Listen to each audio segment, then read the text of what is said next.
கூடாரவள்ளி மார்கழி மாதத்தோட 27வது நாள். இந்த நாளில் அக்கார வடிசல் செஞ்சு இறைவனுக்கு படைக்கிறது விசேஷம். அந்த அக்கார வடிசல் எப்படி எளிமையாக பண்ணுறதுன்னு பார்க்கலாம்.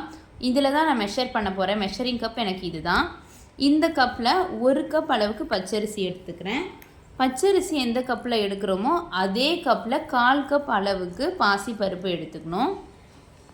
அதே கப்பில் 3 பங்கு அளவுக்கு வெல்லம் எடுத்துக்கணும். நீங்கள் எடுக்கிற வெல்லத்தை பொறுத்து நீங்கள் பாலும் தண்ணியும் எந்த அளவுக்கு கலக்கலான்றதை முடிவு பண்ணிக்கலாம்.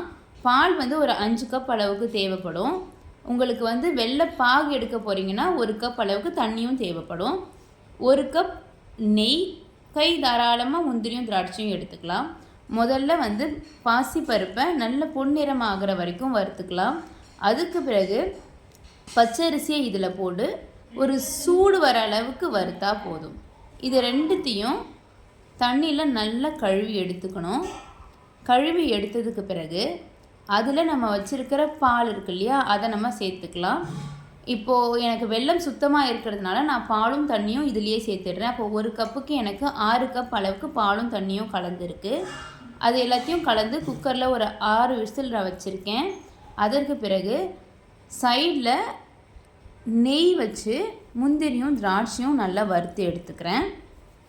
இப்போது நல்லா வெந்த இந்த பால் இருக்கு இல்லையா, இதில் இந்த பொடிச்ச வெல்லத்தை நான் சேர்த்துக்கிறேன். நீங்கள் வெல்லம் தூசு இருக்குன்ற மாதிரி இருந்துச்சுன்னா தண்ணியை அந்த பாலில் கலக்காமல் தனியாக வெல்லத்தை கரைச்சி அந்த வெள்ளைப்பாகை இதோடு சேர்த்துக்கலாம். ஒரு பிஞ்ச் அளவுக்கு சால்ட்டும் 1 பிஞ்ச் அளவுக்கு பச்சை கற்பூரமும் சேர்த்துட்டு இந்த முந்திரி திராட்சை கலவையையும் நெய்யும் நல்ல தாராளமாக கலந்து இறக்குனா சூப்பரான அக்கார வடிசல் தயாராகிடுச்சு. 1 கப் அரிசிக்கு 1 கப் நெய்ங்கிற மாதிரி நம்ம கலந்துருக்கிறதுனால இது ரொம்ப சுவையாகவும் ரொம்ப ரிச்சாகவும் இருக்கும். விரதம் வைக்கிறவங்க இன்றைக்கி மட்டும் இந்த பால் சோறு சாப்பிட்டுக்கலாம். பிரசாதம் தயார்.